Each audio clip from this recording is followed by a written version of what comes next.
Il y a 10 ans, en août 2016, un mystérieux compte Twitter fait son apparition. Dans un anglais approximatif, il poste successivement plusieurs messages particulièrement inquiétants.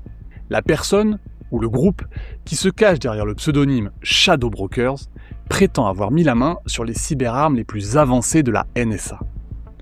Au vu du comportement erratique du pirate, personne ne le prend au sérieux. Erreur. Rapidement, les experts confirment que les outils partagés par les Shadow Brokers sont authentiques. Les cyberarmes les plus puissantes de la planète viennent d'être rendues publiques et les conséquences, très concrètes, ne vont pas se faire attendre.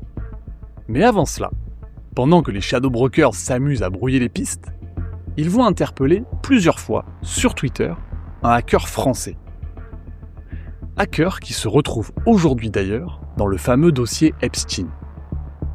Alors, qui est ce hacker et comment s'est-il retrouvé mêlé à cette histoire? Réponse tout de suite avec l'intéressé en personne.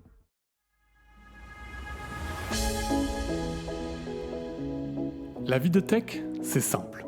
C'est eux et leur ordi. Tout est prévisible, sous contrôle. Non, ça, c'est ce qu'ils voudraient qu'on croie. Parce que la réalité, personne n'ose nous la raconter. Enfin, jusqu'à aujourd'hui. Dans Tronche de Tech, on va leur tirer les vers du nez. On va leur faire raconter leurs meilleures anecdotes. Les nuits où tout part en sucette et les bugs que personne ne comprend. Et puis, s'ils sont sympas, on les laissera peut-être se vanter de quelques réussites. Je m'appelle Mathieu Sanchez, je suis le CTO d'Akazi et je vous souhaite une excellente écoute. Salut Matt, comment tu vas? Très bien, et toi? Eh ben écoute, très bien aussi. Je dis souvent que je suis très content d'avoir mes invités sur Tronche de Tech, je le dis même à chaque fois. Toi, je suis hyper content parce que ça fait un moment que je t'ai contacté, ça fait un moment que je te suis, j'ai vu ton nom popper dans des bouquins de cybersécurité, des trucs comme ça, tu vois. Donc ça fait un moment que je regarde un petit peu ton parcours. Je le trouve hyper intéressant, donc je suis très content qu'on puisse en parler aujourd'hui avec les auditeurs et auditrices du podcast. Pour commencer, j'ai un petit exercice pour toi, traditionnel du podcast, qui est d'essayer de te présenter en 3 phrases maximum. Je m'appelle Mathieu, je suis français. À la base, ça fait à peu près 20 ans que je suis dans la cybersécurité. C'est juste parce que j'ai commencé assez jeune, en tant qu'adolescent. Après, un peu comme tout le monde qui a grandi avec Internet, curieux de nature, quoi. Ok. Eh ben, donc trop cool. On va parler de plein de choses. Donc évidemment, pas mal de cybersécurité, mais aussi d'autres choses parce que, comme tu as dit, curieux de nature, tu fais vraiment beaucoup de choses. Je t'ai vu faire de la blockchain, je te vois faire un peu d'AI maintenant, je te vois faire pas mal de trucs hyper intéressants. Mais je voudrais commencer par le début. C'est donc, tu m'as dit curieux de nature, tu commences très tôt. C'est quoi en fait ton premier souvenir de l'informatique, un peu le début? Mon premier souvenir, ça doit être Windows 95. Ouais. Comme ça aide un peu à placer la timeline. Un peu comme tout le monde, tu vois, un peu à faire des scripts batch, et après tout ce qui était développement web, et après tout ce qui est reverse engineering sur Windows. Ok. Alors, à quel moment tu te mets à faire du reverse engineering sur Windows et pourquoi? Euh, Bonne question. C'était à l'époque. Alors, il y avait dans la scène française, il y avait tous les salons IRC français. Ouais. Euh, il y avait, je ne sais pas si tu as dû connaître aussi Zataz. Si, Zataz, ça existe encore, Zataz, non? C'est possible. En tout cas, le fondateur, je le vois un peu sur LinkedIn de Zataz, donc oui. Ouais, qui a vraiment fait partie un peu des premières publications françaises.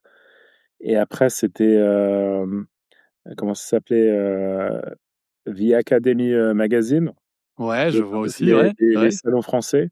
Ok. Et, euh, et à l'époque, dans ces environs-là, il y a Pierre Bétouin qui organisait un concours qui était, je crois à l'époque, c'était à Epitech, qui s'appelait Securitech, où il y avait plusieurs challenges de sécurité. À l'époque, on n'appelait pas ça encore des captures de flag. Hmm. Donc, ça faisait vraiment partie des premiers challenges qui existaient. Et donc il y avait plusieurs catégories. OK. Et c'est là où il y avait un peu tout ce qui était forensic, web security et reverse engineering et développement d'exploits. Donc c'était une bonne excuse pour rencontrer un peu des gens de backgrounds différents. Et c'est là où un peu, forcément, il y a des gens qui, en France, qui étaient très, très bons en reverse. Donc d'où la grande question, comment ils pouvaient, analyser des softwares sans avoir des source codes. OK. Et c'est là où il y a eu beaucoup de Français, donc qui venaient soit de la scène, où ils écrivaient donc des protections de logiciels comme Armadillo et cetera, donc Nicolas Brulet en OK. particulier, et des gens qui étaient très, très bons déjà en exploitation en reverse engineering comme, Kostya Korchinski. OK. Et donc c'était un peu, l'ouverture vers le topic de reverse engineering parce que tu pouvais faire vraiment beaucoup plus de choses que tout ce qui était web, de base. Parce qu'en fait, toi, tu tombes un petit peu par le web, le développement web ou même déjà le hacking web qui t'intéresse. Et là, après, tu as ce truc-là qui te permet d'avoir un peu les contacts. Parce que le reverse engineering, il n'y a pas beaucoup de ressources. En fait, c'est difficile d'apprendre à ce moment-là, non? Ouais, bah, moi, à la base, je voulais faire des jeux vidéo, donc c'est comme ça que je me suis un peu mis à apprendre à programmer et cetera. Donc si tu voulais faire des jeux en Flash et cetera, c'était là où tu commençais un peu à faire de programmation. Et après si tu faisais, il y avait beaucoup de sites de jeux vidéo aussi à l'époque, donc c'est là où tu apprenais un peu à faire des sites internet. Et après tout ce qui était reverse, oui, il y avait beaucoup moins de Mmh. ressources. Et en Europe et en France, il y avait une, scène assez, significante de gens qui faisaient, du cracking. Ouais, je me Et rappelle de ça. Ouais, il y avait un peu de ressources quand même, là-dessus, ouais. donc tu avais tous les tutoriaux un peu pour les Crack Me, tous les challenges. Il y Ouais. avait un site internet à l'époque qui s'appelait crackme.de.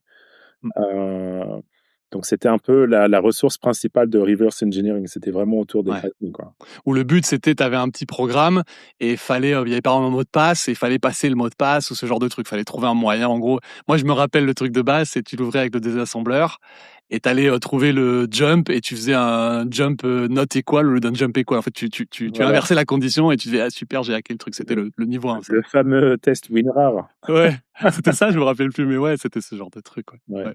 WinRAR, c'était vraiment ça au début. Je pense qu'il y a beaucoup de gens qui ont commencé avec WinRAR parce que c'était le plus simple. Tu avais vraiment le jump, qu'il fallait inverser, ouais. Excellent. Mmh. Mais oui, oui, je me rappelle, je vois très bien en fait. J'ai regardé un petit peu à cette époque-là aussi, c'était cool. Et donc tu tombes un petit peu dans le reverse. Est-ce que donc le reverse, ça c'est le reverse en fait, il y a plusieurs aspects. Il y a peut-être trouver des failles. Il y a aussi en fait le cracking. Donc essayer de faire sauter les protections des logiciels ou de changer le comportement parce que dans des jeux tu peux débloquer des trucs ou avoir des comportements qui sont pas prévus par exemple. Mais est-ce que tu te souviens, toi, alors peut-être de ton premier truc que tu trouves toi-même, tu vois, pas en challenge, soit ton premier hack, soit ton premier logiciel que tu craques toi-même. Je pense qu'il y a prescription maintenant, tu vois, j'imagine. Parce que tout ça, on est d'accord que sur les vrais logiciels, c'était pas légal de faire ça. Ouais, bah, après dans les vrais logiciels, je pense que tout le monde a vraiment commencé avec WinRAR. Ouais, C'était vraiment le plus basique. Et hem et pourquoi le reverse avec tout ce qui était cracking? Donc c'était là où il y avait le plus de ressources et c'est là où on a commencé à voir un peu un chiffre de tous les gens qui faisaient, du cracking, qui venaient donc en sécurité, logicielle parce que de base, ils savaient déjà faire du reverse. OK. Donc tout ce qui était, software comme, IDEA, Oli Debugger et tout ça, Ouais, je me ils étaient rappelle. déjà, très, familiers. Et apprendre à faire, moi je me souviens, il y avait des gens déjà à l'époque sur IRC, qui connaissaient rien du tout à l'exploitation logicielle, qui se sont mis à regarder en une après-midi, qui écrivaient des exploits en savant, en n'ayant jamais entendu parler de ce que c'était un exploit avant. OK. Moi je leur parlais, je disais: «Mais comment c'est possible?» et cetera. Tu vois? Bah, j'ai juste regardé le code, mais je fais: «Comment ça tu as regardé le code?» Et c'est là où j'ai un peu découvert les gens qui faisaient du cracking et c'était là où il y avait vraiment les gens hardcore en reverse en France, quoi. OK, trop bien. Donc en fait, à ce moment-là, tu es au contact de la communauté et c'est ça qui te booste en fait et qui te permet d'apprendre, t'apprends comme ça. Et Exactement. alors juste, j'ai une question. Donc je me rappelle de Holy Debugger, je me rappelle alors IDEA, il y avait un débugger, tu sais, sur Windows qui était Surprise! Soft Ice, ouais, c'est ça qui faisait flipper en fait. F5, ouais. Ouais, moi, lui, il me faisait peur parce que lui, j'avais compris que lui, je pouvais vraiment faire des bêtises. Je pouvais vraiment pourrir mon ordi avec, tu sais, alors qu'au Debugger, tu peux pas trop normalement. Alors que Soft Ice, t'es vraiment en train d'avoir accès à Windows, quoi, internals, quoi. Ouais, ça, Soft Ice, c'est un peu la période Windows 2000. Donc, Ouais. on passe de Windows 95 à Windows 2000. Et ouais, donc, ouais, T'as un écran tout bleu, t'as plus accès à rien. Enfin, c'est pas c'est plus une application userland en fait. C'est carrément t'es dans le kernel à ce moment-là. Exactement, parce que Ouais. toute l'interface était en kernel, donc même l'interface utilisateur, tout était écrit en Ring 0. Et donc à partir du moment où tu appuyais sur ta touche la F5, ton système d'exploitation était complètement frisé. Et c'est C'est là où ça. tu pouvais faire du single stepping dans le noyau en username. Ah ouais, je réalise, tu vois, maintenant ce que c'était, parce qu'à l'époque, moi, je l'avais installé, je savais pas ce que c'était, je savais juste que je sentais qu'il y avait un truc qui était dangereux, tu vois, je me disais, putain, qu'est-ce qui se passe? Mais Oui, dans donc l'époque où aujourd'hui où tu es dans Finder et tu peux même pas voir dans quel ouais. dossier t'es, quoi. Ouais, non, mais c'est ouf, hein, c'est vrai que c'est ouf, et je trouve ça, moi, je pense que, tu vois, les gens comme toi et moi qui ont connu ce truc-là, c'est vrai que c'est très frustrant aujourd'hui à quel point tout a été abstrait, tu vois, même un téléphone, pendant longtemps, un iPhone, en fait, j'étais là, mais j'avais l'impression, je me disais, mais ça marche pas pareil qu'un ordinateur, en fait. Tu vois, je me disais, en fait, c'est une autre techno, tellement il y a d'abstraction qui fait que tu n'as plus accès au système de fichiers, à plein de choses. Euh, et j'ai compris très tard que, bah, en fait, bah, c'est juste un ordi, juste en plus petit, tu vois, c'est vraiment ça. Mais je pense que les gens, du coup, ont vachement de barrières à l'entrée aujourd'hui par rapport à nous à l'époque, quoi. Ouais. Bah, aujourd'hui, si tu utilises un laptop, tu es un power user. Ouais, c'est Les ça, gens ouais. utilisent que des téléphones. Ouais, c'est clair. Non, mais clairement, je sais pas quel est l'usage, mais c'est fou. Bon, trop cool. J'ai un petit moment de nostalgie parce que ça me rappelle des souvenirs. Je voulais embrayer sur un truc assez sulfureux dans la façon dont je vais te poser la question, mais ton nom, il apparaît dans les Epstein Files. Tu peux me dire pourquoi? Bonne question.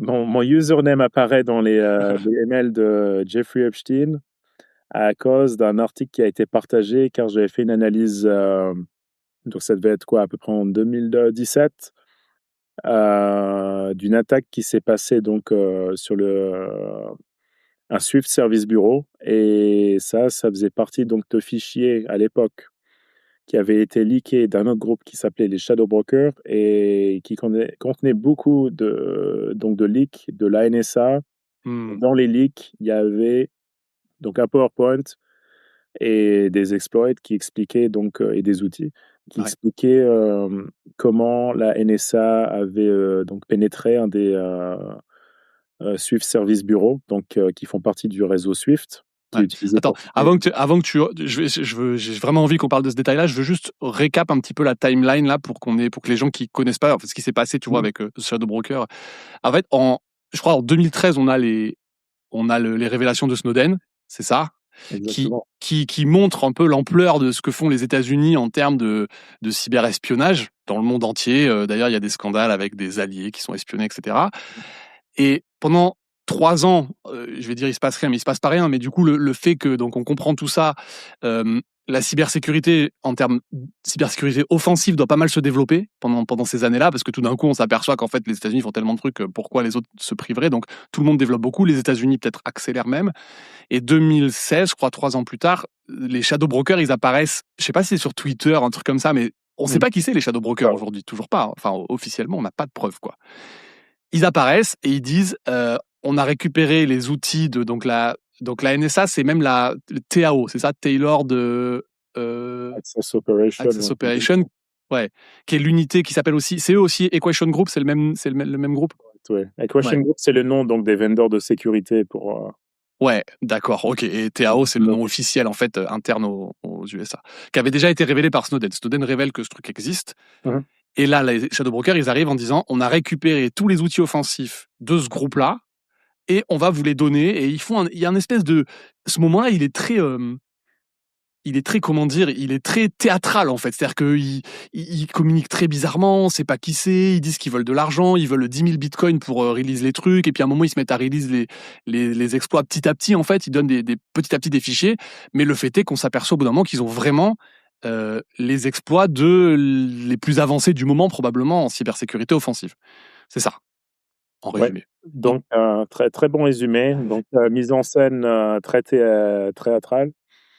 Euh, à la base, donc, forcément, les gens les prenaient pas au sérieux, mais dès que les fichiers ont commencé... Surtout, on parle d'une époque où il n'y avait pas énormément de leaks à l'époque. Donc, il y avait, comme tu disais, il y a eu les fichiers Snowden qui ont déjà fait une histoire, parce qu'il y avait toute la course-poursuite un peu Ouais. qui se passait. Il y avait Snowden, il n'y avait pas d'outils, il y avait que des PowerPoint et des trucs comme ça, non? Voilà, ouais, comme Ouais. des programmes comme Prism, etc. Et c'était à l'époque où les gens commençaient à comprendre que l'espionnage de masse, ça existait. Donc, c'était Mm. un peu la première fois dont on entendait vraiment parler d'espionnage de masse. Donc, c'est là où les gens commençaient un peu à reparler de George Orwell. Ouais, ouais, ouais, c'est clair. Et, et on est quand même, paradoxalement, on est quand même très loin de l'époque aujourd'hui où tout ce qui est le manque de vie privée, etc., est très Mm. normalisé. C'est clair. À l'époque, c'était donc une histoire qui faisait peur aux gens, quoi. Surtout pour les non-américains, parce que de base, on a appris aussi dans les fichiers que les non-américains, il y avait un peu carte blanche, Ouais, tout ce qui était surveillance. tout à fait. Ouais. Et donc toi, tu suis de près ce qui se passe, étant dans la cybersécurité, et un des fichiers, un des leaks que tu analyses là, c'est ces données sur l'infiltration d'un Swift Bureau, c'est ça? Correct. Ok. Et donc là, qu'est-ce que tu trouves exactement? Et donc, qu'est-ce que c'est effectivement un Swift Bureau? Qu'est-ce que tu montres qu'ils sont en train de faire en fait, la NSA?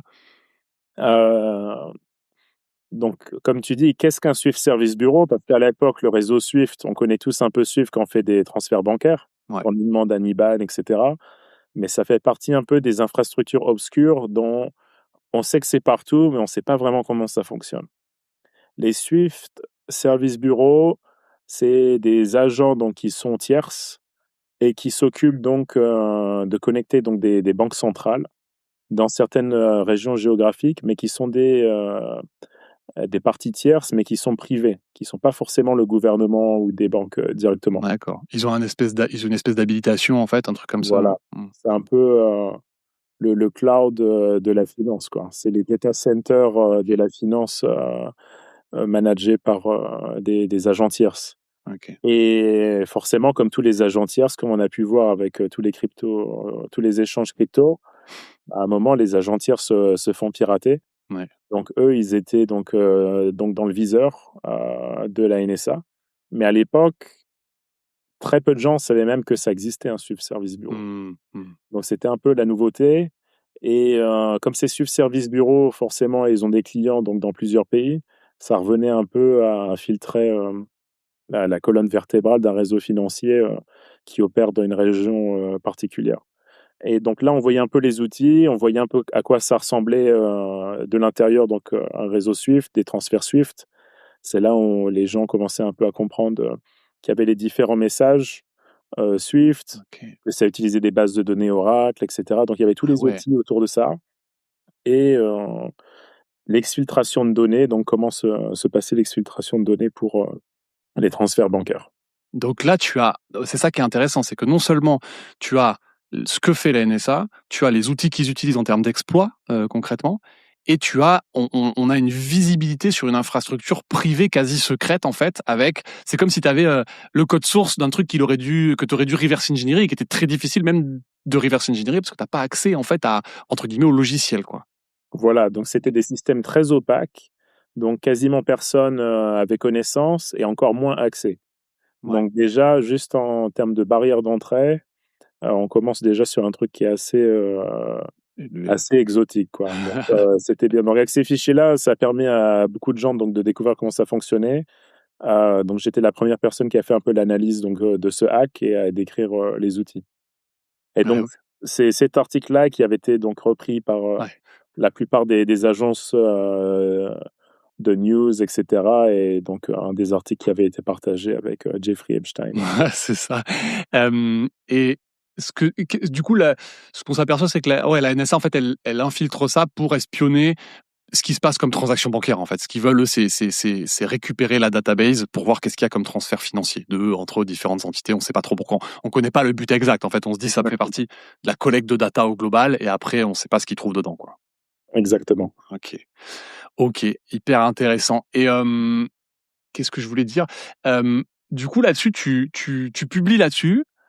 Tu vois, c'est quand même un truc, c'est une époque qui est un peu De Ah, Far West. ouais, c'est un peu le Far West. Et puis, je veux dire, les Shadow Brokers, ce qu'on n'a pas dit aussi, ce qui est assez marrant, c'est que on a dit donc c'est une figure théâtrale qui publie beaucoup. Ils te mentionnent régulièrement dans leurs tweets. Est-ce que c'est lié à cet article-là là ils te taguent en fait. Hein, ils parlent de toi de temps en temps. Euh, Ouais. Bonne question. Moi, je pense que cet article-là, évidemment, ça m'a mis un peu dans le viseur parce que je faisais partie donc des rares personnes qui étaient donc agents libres, qui regardaient les documents et qui les analysaient et qui donnaient énormément donc son opinion sur des affaires publiques.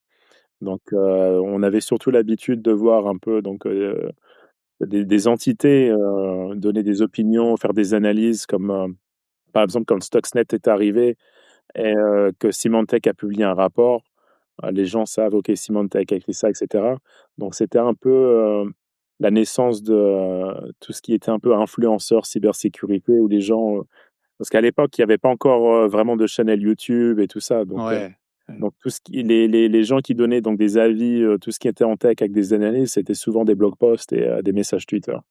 Mais à ce moment-là, toi, tu faisais quoi en fait professionnellement? Je veux dire, t'étais freelance. Enfin, je veux dire, comment ça se fait que tu faisais ça parce que ça, tu le faisais du coup pour rien. Enfin, t'as pas gagné d'argent avec ça. C'est pas du tout Mmh. monétisé. C'était juste par la curiosité. En fait, t'arrivais à faire ça en plus d'un boulot ou t'étais entre. Ouais, c'était, pour l'amour du jeu, quoi. Ouais. À l'époque, parce que j'habitais à San Francisco et j'étais donc parti habiter à Dubaï et je crois, à ce moment-là, c'était juste quand je venais de commencer ma start-up de cybersécurité. Ok, d'accord. Ok, donc bah, ça te faisait quand même entre guillemets de la légitimité pour en plus ta startup de cybersécurité derrière. Ok. Mmh. Et la question que je me posais, c'est quand même là, tu mets ton nez dans des trucs qui concernent la NSA, les États-Unis. Il y a les shadow brokers. On ne sait pas trop ce que c'était, mais probablement il y a peut-être un État derrière. Ceci. T'as pas eu peur à un moment que tu vois, t'as ton nom dans des trucs un peu comme ça, te retrouver mêlé à des histoires géopolitiques ou avoir des menaces. Ça t'a pas effleuré? Bah, après quand on est jeune, on réfléchit pas trop, on s'en fout un peu. Je sais pas, je devais avoir, 25 ans ou Ok. 26 ans à l'époque.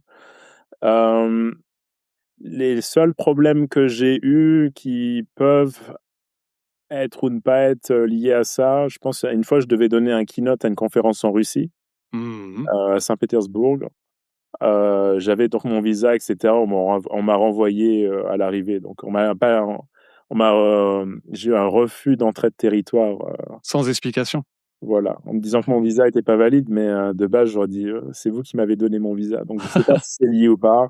Ok. Après forcément, ouais, non. Ouais, mais si, bah, enfin, il y a une histoire, comment ça s'appelle, Benjamin, que tu connais bien là, comment il s'appelle Benjamin et qui t'avait bossé Toute mon sur. vie. Ouais, exactement, qui a une histoire pas possible sur une conférence en Russie où il s'est fait plus ou moins espionner son laptop, enfin, et des gens qui sont venus le voir des Russes qui sont venus le voir pour essayer d'avoir le code source. Je sais pas si tu connais cette histoire qui a fait Mimikatz, Benjamin Ouais.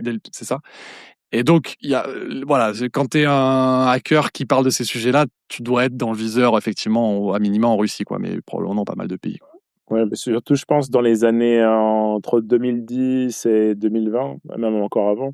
C'est pas comme s'il y avait énormément d'acteurs, il y a eu tout un influx, de nouvelles personnes, après covid, en fait, qui sont arrivées un peu dans l'industrie. Donc, il y a un D'accord. peu la période pré-covid où les gens étaient déjà en sécurité depuis un moment. Après, pendant covid, il y a les gens qui ont commencé un peu à s'intéresser plus à la cybersécurité. Ah, ça a démocratisé un peu? Ah, je savais pas, OK. Moi, je pense parce que c'est là où les gens sont tous mis un peu à faire plus de développement, apprendre à être développeurs, il y a des Mmh. gens qui sont un peu penchés à la sécurité et cetera. Parce que maintenant, il y a énormément de gens en sécurité, que je connais pas du tout, quoi. Le milieu, c'est hop. Et je me posais la question, donc revenir vite fait sur l'histoire du Swift Bureau. Donc là, on découvre un peu l'infrastructure Swift Bureau. Est-ce que, tu sais, tu connais l'histoire du hack par la Corée du Nord de la banque au Bangladesh? Ça te parle ce truc? Évidemment, la banque centrale du Bangladesh. Ouais, ouais. Est-ce que ça, j'ai plus la date en tête, mais c'est post Shadow Broker, ça? Moi, je pense que oui, Ouais. parce qu'on n'avait pas encore l'idée un peu, de quand c'est arrivé. Je vais te dire tout ça tout de suite, tu vois? Ça, c'était en 2016, donc c'était non, ça Ah devait non, être c'est à à peu près en même temps, peu près en même temps. mais le Swift Service Bureau Hack, c'était, forcément avant. Et Ouais. c'était en 2016 et c'est là où un peu les gens commençaient un peu tous à s'intéresser à tout ce qui était Swift. Ouais, parce que genre juste pour du coup pour les gens qui connaissent pas ça, c'est un hack célèbre de la Corée du Nord qui a failli en fait ils ont failli détourner 1 milliard de dollars de la banque du Bangladesh.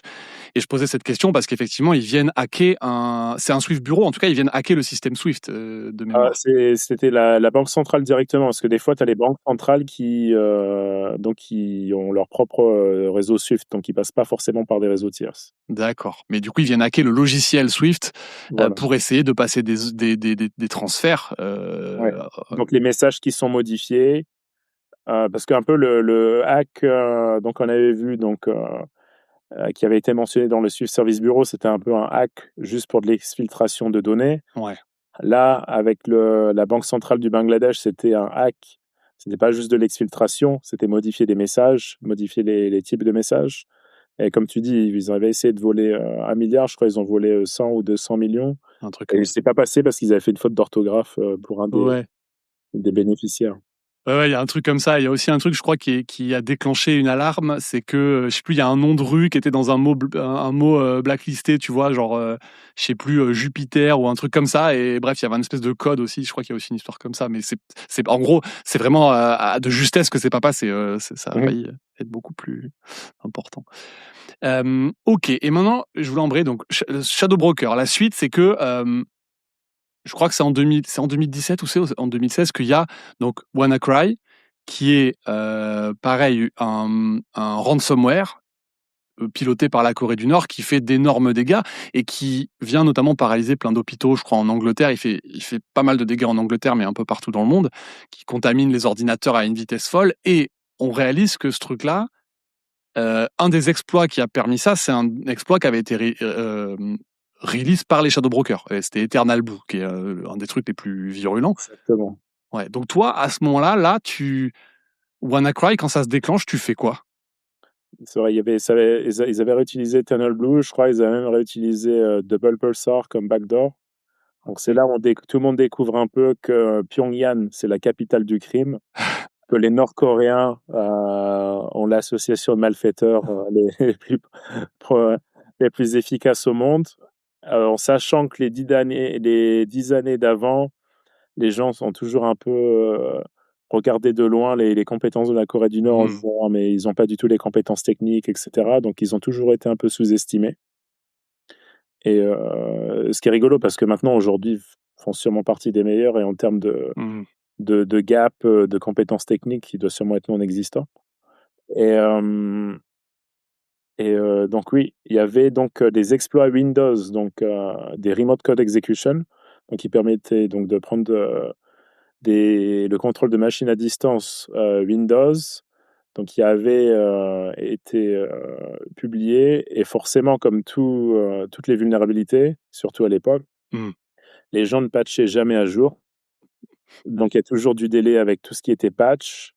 Et donc ça avait été repackagé sous forme donc de ransomware. Et comme tu dis, ça avait attaqué donc beaucoup de systèmes. C'était la première fois où on voyait un peu un espèce de gros worm Ouais. qui targetait un peu des machines Windows depuis au moins, je sais pas, les années 2005, quoi.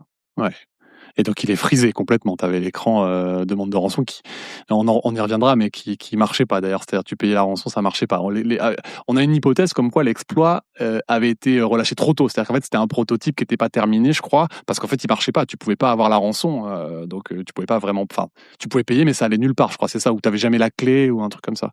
Exactement. Et je crois, à l'époque, ils ont dû avoir l'équivalent de, je sais pas, 100 000 dollars au total de gens qui avaient payé la rançon. Ouais, c'est ça. Et toi, donc, à ce moment-là, tu fais quoi? Parce que du coup, toi, t'es encore, enfin, indépendant, entre guillemets, enfin, t'as ta start-up Mhm. de sécurité, mais qu'est-ce que tu fais à ce moment-là quand WannaCry se propage? Ouais, ouais, nous, on était tout petits, donc beaucoup d'analyses. Donc, c'est là où moi, je publiais beaucoup de blog posts donc sur un peu sur ce qui se passait. Et c'était un peu la course aux informations à l'époque Ouais. parce qu'il se passait des choses et pour savoir un peu ce qui se passait. Donc, c'est là où un peu les gens reposaient un peu sur donc, les experts techniques pour comprendre un peu les dommages potentiels. Donc WannaCry, j'ai dû faire une analyse donc, de l'attaque en plusieurs parties. et avec en décortiquant donc le malware, etc. Tu accèdes comment au malware en fait? Juste tu mets une machine vulnérable sur internet pour qu'elle soit fasse attraper ou on te le donne? Euh, Soit on te le donne, ou il y avait les hashes aussi qui tournaient beaucoup parce qu'il y avait plusieurs variantes. Donc il OK. y a des hashes aussi qui tournaient. Et Les hashes, ça veut dire tu as la signature et tu vas sur, Virus Total ou un truc comme ça et tu peux le récupérer, c'est ça? exactement, OK, ouais. OK, d'accord. Donc à chaque fois qu'il y avait un hash, donc une signature d'un malware, tu pouvais les récupérer comme ça. Et donc tu pouvais faire donc toutes tes analyses par rapport au malware, quoi. Et tu trouves un truc qui est assez ouf, non?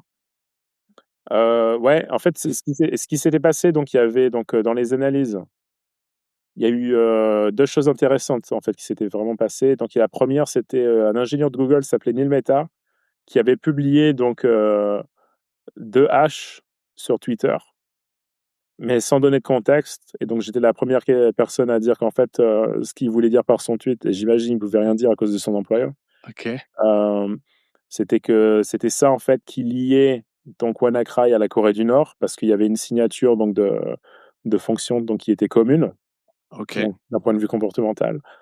Et deuxièmement, donc la chose qui était intéressante, c'est là où on a eu, donc un chercheur donc en Angleterre, donc qui s'appelait Marcus, qui avait donc trouvé un kill switch pour la variante principale, donc de WannaCry.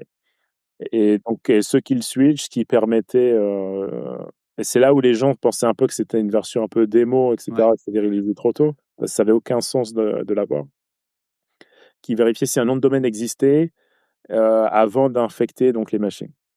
OK, Et donc après, il y a plusieurs variantes aussi donc de WannaCry qui ont été, détectées. Il y a quelqu'un qui avait un honeypot, qui tournait et qui m'avait envoyé un hash, donc une nouvelle variante que j'ai analysée, et c'est là que j'ai vu il y avait aussi un autre, kill switch pour cette variante, qui avait fait beaucoup moins de dégâts que que la la première. principale, que Ouais, celle que tout le monde avait connue, quoi. ouais. Mais du coup, toi, ce que tu fais là, c'est que donc c'est le même type de kill switch. En fait, c'est une variante, c'est un autre nom de domaine. Et donc toi, tu achètes le nom de domaine et Mmh. donc tout d'un coup, ça désactive complètement l'infection par cette variante, en fait. Ouais, du avant même qu'elle commence, quand même. Ah ouais, c'est ça, elle a même pas eu le temps de se déployer. Alors que Marcus, lui, il le fait sur la variante principale, mais qui en fait celle qui a déjà beaucoup contaminé. Donc quand il le fait, ça, on a un truc qui est en train de devenir exponentiel. Et Mmh. quand il le fait, on voit un effet de fou parce que ça coupe complètement tout ce qui est infecté reste infecté, mais il y a plus de nouvelles infections en fait. Donc c'est Exactement. ça. Et à ce moment-là, je crois même que ça faisait quelques jours déjà qu'elle tournait, Ouais. la première variante. Oui, c'est il y a au moins 3-4 jours facile, hein, peut-être plus hein, de Exactement, mémoire. ouais. Ouais, Ouais. ouais. Ouais, tout. Ok. Et donc ça, ce qu'on a dit, c'est que donc l'attaque, ransomware, donc on pouvait payer, mais quand on payait, il se passait rien. Ça veut dire que les ordis devenaient des briques, quoi. C'est-à-dire il n'y avait pas moyen d'avoir la clé de déchiffrement qui permettait de récupérer les données sur son ordi et de le rendre fonctionnel, sauf qu'il y avait une astuce. C'est un truc que tu as analysé, toi, c'est ça? Exactement. Donc il y avait donc un chercheur français qui avait, heu, trouvé comment réécrire, la clé, comment la reconstruire donc de mémoire. Et Ok. avec Benjamin, on a regardé ça, on s'est dit: «Bah, en fait, on peut juste écrire un outil et faire l'étape d'après où si on peut, réécrire, si on peut retrouver la clé, donc on peut, décrypter donc les fichiers». Parce que la façon dont c'était fait, en fait, ils avaient pas, nettoyé le buffer en mémoire, donc ce qui permettait de réécrire, donc de retrouver la clé. Et c'est là où on disait aux gens donc de pas, redémarrer leur machine, parce que s'ils redémarraient leur machine, donc tout ce qui était donc moi ma spécialité de base, c'était donc tout ce qui était memory forensic. Donc dès et c'est de la mémoire qui est donc non permanente. Donc à partir du moment où on redémarre la machine, donc toutes ces informations-là de l'infection, partent. Ouais. Et la plupart des gens aussi qui étaient infectés, ils s'en rendaient compte après avoir redémarré, parce que c'est là où il y avait l'écran, où on pouvait plus se Ah ouais, l'écran rouge là, où avec OK. mmh. Donc, toi, en fait, tu étais infecté. Quand tu étais infecté, c'était que en redémarrant que l'écran devenait rouge, c'est ça? Non, mais l'écran rouge, c'était quand c'était en route, parce que c'était une interface normale. D'accord. Et si on redémarrait, c'était fini, on pouvait plus rien Ah faire. oui, étais l'écran bleu de la mort, là, le fameux écran Windows. C'était Ah l'écran ouais. noir, là. Ah, Ouais, l'écran Schtroumpf, il était même plus là. Là, ah c'était ouais, ça redémarrait des même. abysses. Ouais. Une Parce que, plus grande, quoi. juste ce que tu disais, juste que peut-être, quand tu dis la mémoire, c'est ce qu'on appelle la RAM, en fait, la mémoire vive, c'est ça. Et donc, effectivement, les données, toi, ce que tu as trouvé, c'est il y avait des données dans la RAM, dans la mémoire vive, qui permettaient de reconstruire la clé. En fait, c'était une espèce d'étape intermédiaire de construction de la clé, parce que la clé, elle se construit dynamiquement pendant l'infection. C'est un truc comme ça. Voilà. Et donc après, on pouvait réécrire donc tous les fichiers, tout ça. Donc on avait fait cet outil-là donc avec Benjamin. Après, ça avait été repartagé donc par Europol, qui disait aux agents, enfin aux gens, tu vois, qui avaient été Ouais. infectés, donc ils pouvaient récupérer un peu leurs fichiers comme ça. Et c'était un peu la grande expérience pour tout le monde de découverte. Qu'est-ce qu'un ransomware, avant que tous les vendors en sécurité se mettaient à parler de ransomware tout le temps Ouais. Ouais. pendant des années. Après, Oui, il y a c'est eu le clair. cas aussi de NotPetya. Je ne sais pas si tu te souviens de NotPetya. De NotPetya, si, bien sûr. NotPetya, c'est la même année, non? À peu près, c'est arrivé Ouais. un peu après. Et c'est là où en fait c'était déguisé en fait sous forme de ransomware, mais c'était plus destiné à être destructeur, dans le sens où on pouvait rien faire. C'était mal écrit dans tous les cas, donc on pouvait non plus rien récupérer, quoi. Donc Donc NotPetya, c'était l'attaque qui a paralysé plein d'entreprises en France. Je crois que c'est Saint-Gobain qui a été le plus touché de mémoire. C'est en Ukraine, en fait, c'est parti d'Ukraine, cette attaque-là, c'est ça? ouais, c'était un éditeur de logiciel qui s'appelait Emidoc, et c'est là où les gens un peu ont découvert pareil, donc qu'est-ce qu'étaient les supply chain attacks. Donc Ouais. maintenant les gens ils parlent de supply chain attack parce qu'il y a des skills pour OpenClaw qui sont qui ont des malwares, mais à l'époque les supply chain attacks c'était vraiment les logiciels qui étaient un peu utilisés partout. Ouais. T'as fait des trucs pour NotPetya aussi, t'avais regardé? J'avais fait l'analyse Ok. et j'étais la personne qui avait dit comme quoi c'était pas un vrai ransomware, c'était plus destiné à Ah casser la ouais. quoi. Ouais, ok. Donc tu disais, en fait, tu disais, parce que pareil, il y avait une demande de paiement, tu disais, ça sert à rien. De toute façon, vous pourrez jamais déchiffrer quoi que ce soit. Ouais. C'est juste pour casser tout, quoi. Ouais, ok, effectivement. Très destructrice, hein, je crois, plusieurs milliards de dollars de dégâts, en fait. Je crois que c'est le port de Maersk, c'est ça, qui est une plateforme un petit peu, où il y a beaucoup de commerce, beaucoup de choses qui passent, qui a été paralysée pendant je sais pas combien de jours, pas de système informatique et tout. Je sais pas si Maersk c'était une WannaCry ou NotPetya. Je crois que c'est NotPetya. C'est NotPetya, je crois. Ouais, Ouais, ouais, de mémoire. Ouais. Ok. Ouais, hyper intéressant. Donc, quand même, si on revient sur WannaCry, tu fais quand même un outil qui est utilisé par Europol, qui devient un peu la référence pour dire on peut réparer vos machines, ce qui n'était pas du tout gagné. C'est-à-dire que ça aurait pu être impossible, comme NotPetya, c'était impossible. En fait, NotPetya, une fois que tu étais exactement. infecté, c'était terminé, quoi. En tout cas, il C'est n'y a là où pas les de. gens ont découvert qu'avoir des backups, c'est Ouais. bien, quoi. Et je crois qu'il y a une anecdote d'ailleurs marrante, c'est sur Maersk. Je crois que c'est Maersk, ils réussissent à trouver le truc parce qu'ils ont un backup quelque part. Je crois je confonds peut-être avec autre chose, mais il me semble qu'ils ont un seul backup quelque part, un disque dur qui est, je crois, quelque part dans une Offline. filiale. Mmh. Où ça? Je sais plus où. C'était offline, ouais. Ouais, c'est ça, mais vraiment un truc complètement hasardeux, et donc ils sont obligés de le chercher. La personne qui le transporte, tu sais, en gros, c'est pour réparer la boîte, ce truc-là. Donc elle doit surtout pas le casser. Enfin, il y a eu dans le Mmh. film des trucs comme ça, je crois. Et donc là, tu m'as dit, tu es spécialisé en in-memory analysis. Moi, je pensais que c'était à partir de là que tu étais devenu spécialiste, mais tu avais déjà compris que c'était hyper important, la in-memory analysis, ou c'était plus parce que tu avais des compétences avant qui fait que tu pars là-dedans? Non, j'avais des compétences avant. Moi, j'avais fait, beaucoup d'analyses donc forensiques de la mémoire, et à partir de snapshots de mémoire, Ouais, pouvoir écrire un peu, pour pouvoir reconstruire l'activité donc des systèmes. ok. Et pourquoi tu vois, je sais pas, tu es un peu un précurseur de ce truc-là. J'ai l'impression qu'à l'époque, on faisait, c'est quoi? On faisait beaucoup d'analyses statiques, en fait. Tu vois, pourquoi Très bonne question. Alors, à l'époque, tout ce qui était forensique, c'était beaucoup d'analyses de disques durs, donc du file system, Ok, mais très peu, donc de la mémoire, où ça demandait une expertise qui était complètement, différente. Parce qu'il fallait vraiment comprendre, le système d'exploitation, le kernel. Heu, à l'époque, j'avais documenté donc le fichier d'hibernation de Windows. Donc à partir d'un fichier d'hibernation, on pouvait retrouver tous les process. ok. C'est quoi le fichier d'hibernation? C'est le fichier de sauvegarde, en fait, c'est ça?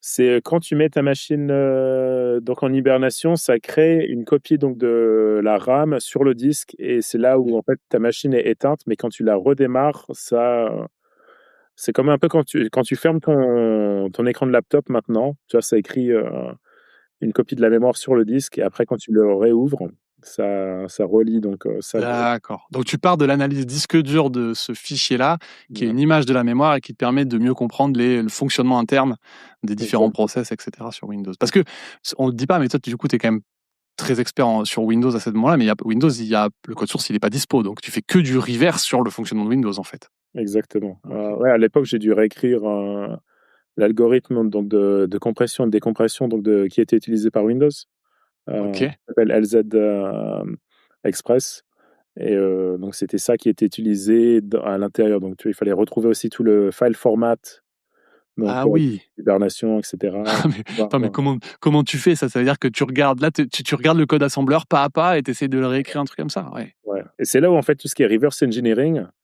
c'est assez magique parce que tu peux réécrire donc des bouts de code où tu dis: «Ah mais comment ça fonctionne?» et cetera et tu dis en fait tu peux les Ouais. réécrire, quoi.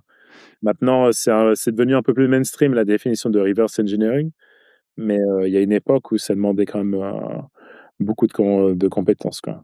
Bah, en fait, ce qui est hyper dur, c'est que tu vois tous les détails, puisque tu vois quand même tout l'algo s'exécuter, tu vois le langage machine.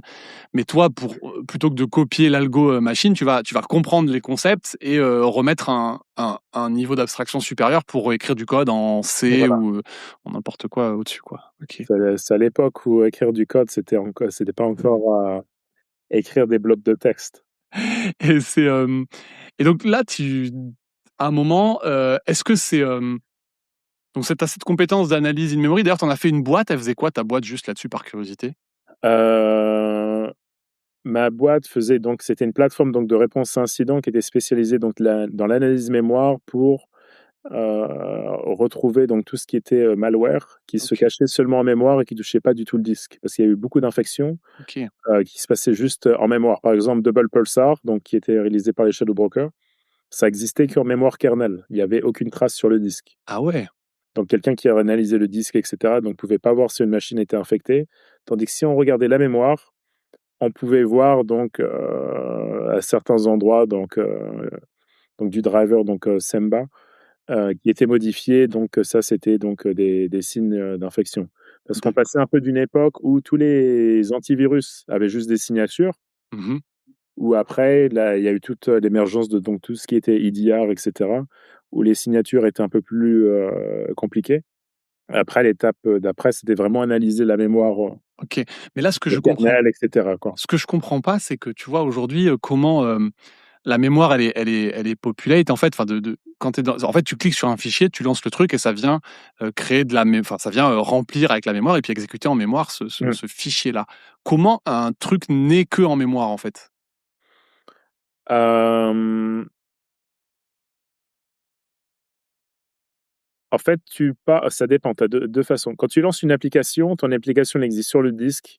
Ouais, Quand tu lances ton application, donc c'est ton système d'exploitation qui va remapper donc ton application en mémoire ouais, avec le code. Ouais, le code, ta data elle existe qu'en mémoire, sauf si tu la sauvegardes ouais, et après dans les trucs d'exploitation comme Samba, vu que c'était donc, des domaines, des drivers qui existaient de base, donc ça c'était des features du système d'exploitation. OK.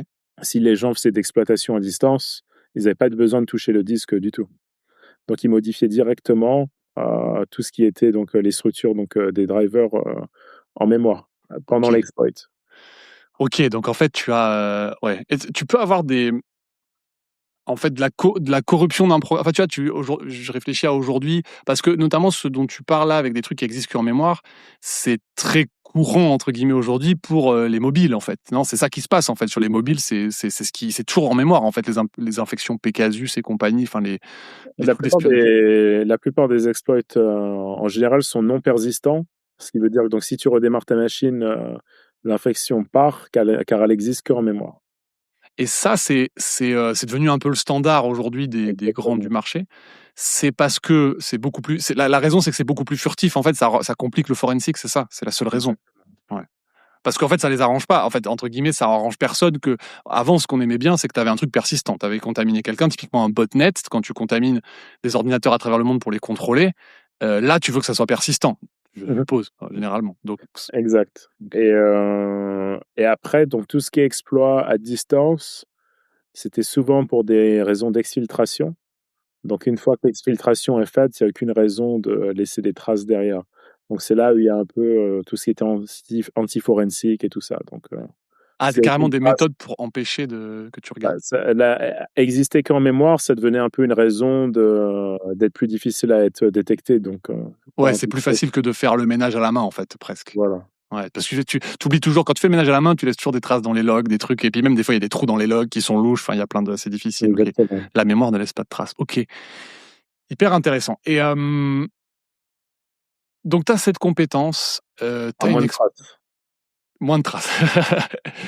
Est-ce que, une fois que oui, une fois que le device a redémarré, tu arrives quand même à trouver des trucs? Si c'est qu'en mémoire, non, mais après ça dépend, c'est du cas par cas, quoi. Ok, ok. C'est ça aussi avec l'exploitation, c'est, tous les éditeurs d'antivirus, tout ça, ils font un peu pour la majorité des cas. Mais après, quand on rentre dans l'exploitation, donc spécialisée, c'est vraiment du cas par cas. Et la plupart du temps, c'est même pas à quoi ça ressemble, donc ces exploits. Quand on apprend qu'ils existent seulement des années plus tard. Par exemple, l'opération triangulation, dont les gens de Kaspersky avaient écrit. Mhm. Parce qu'il y avait des développeurs Kaspersky qui avaient été infectés. Ils pensent que c'était donc des ennemis de Kaspersky qui les avaient infectés. Ce qui est difficile, c'est que c'est des exploits où si on ne sait pas qu'ils existent, on ne sait pas par où commencer. Ouais, ok. Donc c'est là où c'est assez compliqué en fait, avec tout. Et en plus, avec tout ce qui est mobile, on a encore moins d'accès à la mémoire, et cetera. Donc il y a aussi tout l'aspect accès. Tandis que sur une machine ou un serveur, c'est plus facile de faire une copie de la mémoire et de l'analyser après. Oui, d'accord, parce Et qu'un nous, une télé. de nos thèses, c'était, pour certains serveurs critiques, c'était de faire des copies donc de la mémoire et au moins d'être capable d'être dans une position de pouvoir les analyser des années plus tard. Ouais, ouais, c'est ça. Tu fais une sauvegarde d'un snapshot, un peu comme un échantillon, comme les contrôles antidopage, là, où ils sauvegardent, ils gardent du prise de sang congelée pendant 1000 ans, c'est un peu ça. Mais effectivement, sur le téléphone, le problème du téléphone, c'est que soit tu as un téléphone qui est jailbreak, en fait, où tu reproduis l'infection, en espérant que le fait qu'il soit jailbreak ne soit pas détecté, parce que je suppose que des fois, ils détectent que c'est jailbreak pour pas infecter ce genre de téléphone, Mmh. j'imagine. Mais sinon, c'est très difficile, tu n'as pas d'accès à peut-être les ingés Apple ou les ingés Google, ils ont des accès. Bah non, sinon ça fait des backdoors, donc ils ont même pas d'accès. Personne n'est censé avoir d'accès en fait. Et même si tu as accès, tu es pas garanti de trouver quelque chose parce qu'il faut que tu saches, ce que tu cherches. Tu il faut Ouais. que c'est vraiment une partie de cache-cache où à moins que on te dit: «OK, il y a tel truc dans tel truc», OK, tu peux regarder un peu. Ouais. C'est trop abstrait. Oui, parce qu'aujourd'hui, ce qui se passe, si on prend l'exemple de quelqu'un qui estime qu'il est espionné, il voit quelques symptômes. Par exemple, ma batterie se décharge trop vite, ou j'ai l'impression que des gens, ils ont eu des informations qui étaient confidentielles, et je ne comprends pas pourquoi. Donc, ils suspectent que leur téléphone est espionné, mais en fait, tu pars juste de ça, toi, si tu veux faire du forensic. Et du coup, c'est là que tu dis, bah, en fait, je sais pas où chercher, quoi. Je ne sais même pas. Exactement et c'est très compliqué. Surtout tout ce qui est iOS, réalistiquement parlant, on peut analyser que, tout ce qui est, les backups iOS pour regarder un peu s'il y a des fichiers qui ont été envoyés sur WhatsApp ou par iMessage, tout ça. Ok. Mais il y a aussi, on voit beaucoup d'exploits qui sont 0 clic, maintenant, donc il y a très peu de traces. Très peu de traces, ouais, ouais, le truc est. Donc, Ouais, ouais. c'est vraiment de la niche, en termes de détection qui, Ouais. Mais ils scalent pas vraiment bien d'un point de vue business. t'as fait un truc, toi. J'ai vu que t'as un logiciel ou une app qui s'appelle Elegant Bouncer. C'est quoi ce truc? Ah ouais, ouais, bah, Elegant Benser, l'idée c'était de, si on prend juste des signatures de base avec des hash, ça fonctionne pas et Elegant Benser, c'était donc, à la place d'utiliser des signatures, c'est de faire du, deep, file inspection Ok. et donc de regarder, en sachant à quoi l'exploit donc, ressemblait. Donc à chaque fois quand il y a des analyses d'exploit et tout ça, on sait à peu près quelle, variable ça utilise pour pouvoir créer, pour triggerer les bugs. Ouais. Et donc, l'idée, c'était donc, d'avoir un outil qui vérifie donc, manuellement tous ces fichiers-là au niveau du file format pour savoir si ça essaie donc de déclencher les bugs. OK. Mais c'est quoi? C'est une app que tu installes sur ton téléphone et qui te détecte Non, les justement, il faut que tu fasses un backup iOS. Après, ah, ça va analyser tous les fichiers qui t'ont été envoyés. d'accord, OK, OK. Et malheureusement, tu vois, tu peux faire ça qu'avec des fichiers donc des exploits qui sont connus. Parce que moi, Ouais. Tu as pas la mémoire les là? seules analyses, d'exploits que j'ai, c'est quand Citizen Lab et cetera, font Oui. les trucs. Ouais. Et après, c'est un milieu où on te partage très rarement donc des informations sur des exploits qui tournent. Mmh. Donc l'idée, c'était un peu de mettre ça en existence et comme ça, au moins, si les gens, voulaient le modifier en interne et cetera, pour faire de la détection dans ce sens-là, ils ont, un peu Ouais. un blueprint, quoi. Donc en gros, tu prends un backup iOS, tu prends l'image que tu as sur ton Mac là et tu fais tourner ton logiciel dessus et il va Voilà. t'analyser, trouver des choses dedans. OK, OK. D'accord, j'avais pas compris que c'était ça. Cool, intéressant. Et derrière, ça fait 3 fois que je parle de ça, mais que je dis ta compétence Windows, ta compétence in memory, à un moment, tu tapes dans l'œil de, Mark Russinovich qui est, aujourd'hui, c'est le CTO de Azure, je crois, qui est, Ouais. qui est un type qui est hyper connu, un grand super expert, Windows.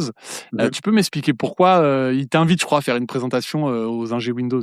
Ah, c'était il y a très longtemps, ça devait être en 2010. Donc à l'époque, je devais avoir, je sais pas, 20 ans. J'avais écrit un autre outil qui s'appelait comment il s'appelait? Live Cloud KD. Donc c'était, j'avais réécrit donc, Live KD mais pour, les hyperviseurs, Windows, donc C'est quoi Live. LiveKD? Live KD, c'était un outil que c'était un peu une version à la Soft Ice. OK, Donc débugger, ouais. à la base, Live KD, c'était un outil que donc de sysinternals que Mark Russinovich avait écrit, où tu pouvais prendre sur ta machine locale, tu pouvais prendre donc, un crash dump. OK, donc un plantage, ouais, donc une image de la mémoire, Ouais. quand ça a planté, quoi. Mais, qui a pas forcément planté, tu vois? Ça crée un crash dump virtuel OK. et tu lances ça et ça te permet donc de lancer un peu une instance en console, donc, de KD ou de Windows Debugger. Donc ça, c'était LiveKD à la base et moi, j'ai fait l'équivalent, donc de cet outil pour les machines virtuelles Hyper-V. Donc, tu lançais donc depuis ton OS et tu choisissais un peu la machine virtuelle que tu voulais analyser. Donc Mmh. pareil, c'est de l'analyse mémoire au final, tu vois? Tu as c'est un Oui. crash dump que tu réécris, c'est à partir de la RAM, tu réécris un crash dump virtuel et donc tu peux faire tes analyses, donc de machines virtuelles, donc de l'introspection de machines virtuelles à partir de l'host et l'idée, c'était de pouvoir utiliser ça, comme ça, depuis ton host, tu peux analyser donc de l'extérieur, Mmh. tes machines virtuelles pour voir, si tu veux faire du troubleshooting et cetera. Donc ça, j'avais été invité donc à l'époque par, les gens donc de Blue Hat à Seattle, donc qui était, la conférence, privée donc de Microsoft. Mmh, je savais pas que ça existait Blue Hat, OK, OK, Donc Blue Hat à Seattle, c'est la conférence OG en fait de sécurité donc de Microsoft. OK. Je ne sais pas si ça existe toujours à Seattle ou s'ils l'ont arrêté. Heu donc j'avais été invité pour présenter ça et donc à l'époque et à peu près au même moment, quand moi j'avais publié ça, donc Mark Russinovich avait publié une update pour LiveKD qui faisait exactement la même chose, Ah d'accord, OK. mais j'étais pas dans les crédits et c'est là où je l'ai rencontré, donc quand j'étais à Seattle, en me disant: «Frère, petite dédicace» et donc après il m'a mentionné donc dans l'article où il a présenté un peu LiveKD Ouais. et Parce c'était qu'ils l'ont en fait, ils ont intégré ton travail, dans Windows, en gros, c'est Ouais, en fait, c'est pas dans Windows, mais c'était dans un outil sysinternal dans un qui est outil. très cool quand tu as 20 ans, Ouais, tu vois? Parce qu'il venait juste d'être CTO de Azure ouais, et tu vois, tu dis que ton travail, tu vois, ça a été un peu acknowledged, par donc le CTO de Azure, tout ça ouais. et ouais, parce que ça fait un moment Ah maintenant qu'il c est CTO de Azure, ça va quasiment faire, 20 ans. ouais, ouais, ouais, c'est ça, ouais, Ouais. ouais et puis il a fait des trucs cool aussi, mais moi je l'avais découvert, Mark Russinovich pour, tu sais, l'analyse du Connu. rootkit Sony, ouais, ouais, Mmh. c'était, Sony qui Ouais, avait non, il fait a fait beaucoup de choses ouais, et puis ça fait partie quand même des personnes qu'on respecte le plus, heu, je pense en tech et qui a une ouais, des meilleures carrières, qui existent. Parce que c'est vraiment quelqu'un qui était, généraliste, après très bas niveau, qui faisait donc, le livre Windows Internals, nous on avait tous une copie de ça avec les manuels Intel aussi qu'on se ah faisait ouais? envoyer. Ouais, Heu Et après Azure, à l'époque, on ne savait pas trop c'était quoi le cloud, donc quand ils ont commencé, maintenant c'est un succès, énorme. Ouais. Et c'est quand même et toutes ces présentations sont excellentes. Ouais, OK. Donc Il est pédagogue en plus, ouais, il est OK. ouais, parce que la plupart des gens, puis on le voit beaucoup aujourd'hui, la plupart des gens qui sont en tech et cetera, connaissent pas vraiment beaucoup de choses à la tech. Ouais. Donc c'est un peu le profil, polyvalent, qui est très rare, aujourd'hui, quoi. Oui, oui, et puis qui du coup est aujourd'hui CTO, donc quand même un top manager d'un top truc, alors qu'il est très, très technique. Souvent, c'est Exactement. difficile de faire, tous ces échelons-là, en fait, hein. C'est soit tu es très technique, mais du coup, tu pas forcément, un très bon, manager gestionnaire, alors que là, il faut qu'il combine plein de compétences. Ouais, c'est vrai que c'est Ouais. Puis en termes de rôle modèle technique, ouais. c'est une des rares personnes qui reste quand même toujours aussi impressionnante, Il a enfin, pas je essayé de t'embaucher chez Microsoft? non, mais c'est Non? là être français, c'est compliqué parce qu'après, il faut faire des visas, tout ça et OK. Tu eu c'est parce que toi, je veux dire, on n'a pas parlé un peu de ton parcours, études, en fait. Toi, tu fais pas beaucoup d'études, non? Si je me souviens bien? non, moi, j'ai raté mon bac et j'ai arrêté. T'as arrêté sans le bac et t'as cette Ouais. carrière-là quand même qui est assez ouf. J'ai OK. compris que c'était un peu trop compliqué en France pour entrer dans une école, d'ingé de groupe A Ouais. et on savait pas ce que ça existait, déjà un peu, dès le collège. Donc si tu es pas, dans les lycées parisiens et cetera, c'est un peu mort pour faire des classes prépa OK. et heu et après aussi un peu la thèse, c'était que même si tu fais une des meilleures écoles d'ingé en France, Mmh. quand tu vas à l'étranger, aux États-Unis et cetera, les gens en ont jamais entendu parler Ouais, c'est vrai, ça, ouais. et c'est un peu un des problèmes qu'il y a en France, c'est qu'on a quand même on fait partie quand même, moi je suis pas du tout ingénieur, je te dis, j'ai même pas, Ouais, mon ouais, bac ouais. d'expérience. Tu pas ingénieur de diplôme, mais tu es un peu ingénieur de métier quand même, hein. Non, mais je veux dire, on voit, tu vois, de façon professionnelle en France, on a quand même les meilleurs ingénieurs au monde et ça a été complètement gaspillé un peu parce que, le gouvernement a pas fait les programmes qu'il fallait, Ouais. après ils ont fait un peu tout ce qui était Startup Nation, tout ça, quand ils ont commencé un peu à se railler, mais ça reste quand même très compliqué aujourd'hui, quoi. Bah, enfin, moi, je vois clairement, hein, je vois pas mal de gens, tu sais, j'ai interviewé pas mal d'ingés qui sont hyper brillants, qui sont chez Google, chez Mmh. Facebook, etc. Et tu vois, hein, ils ont une expertise de malade, très bas niveau, très technique. Tu vois, j'avais interviewé Yann Collet qui a fait LZ4 Ah cool, ouais. et Z Standard, tu vois. Enfin, c'est un profil de fou. Mais en fait, il n'y a pas, en France, il n'y a pas les structures pour faire fructifier en fait son expertise, tu vois. Et c'est hyper triste parce que des profils comme Yann, il y en a d'autres, je vois, moi j'en découvre plein. Bah, toi t'en es un, hein, tu vois, c'est aussi quelqu'un en fait qui est, je crois que j'ai plus où j'ai vu quelque part qu'il y a quelqu'un qui disait que tu étais peut-être le plus grand expert Windows qui a jamais bossé sur Windows, tu sais, qui a jamais été internal. Donc c'est quand même, tu vois, c'est quand même pas rien. Et aujourd'hui, bah en fait, parce que pourquoi finalement t'es parti? Parce que tu me dis t'as pas de bac et en fait tu trouves pas de boulot, c'est ça à ce moment-là? Ouais, moi à l'époque, j'avais donné un peu une présentation à la conférence donc de Europol, Ah heu, ouais? sur, la recherche donc on avait fait sur les fichiers d'hibernation. Ça, c'était un OK. projet d'été, chez EADS que j'avais fait avec, Nicolas Ruff. OK. Donc on avait présenté ça à Pacsec au Japon et après, j'avais T'as été quoi? T'as 18 ans là? 19, ouais, 19 ans, ouais, putain. et j'avais été invité donc, par les gens d'Europol pour donner la même présentation, donc à La Haye, aux Pays-Bas.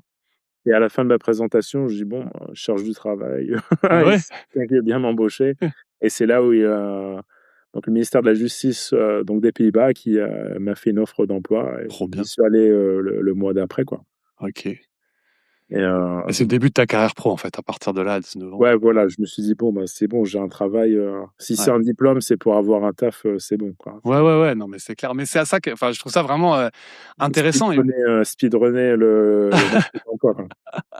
ouais, c'est clair.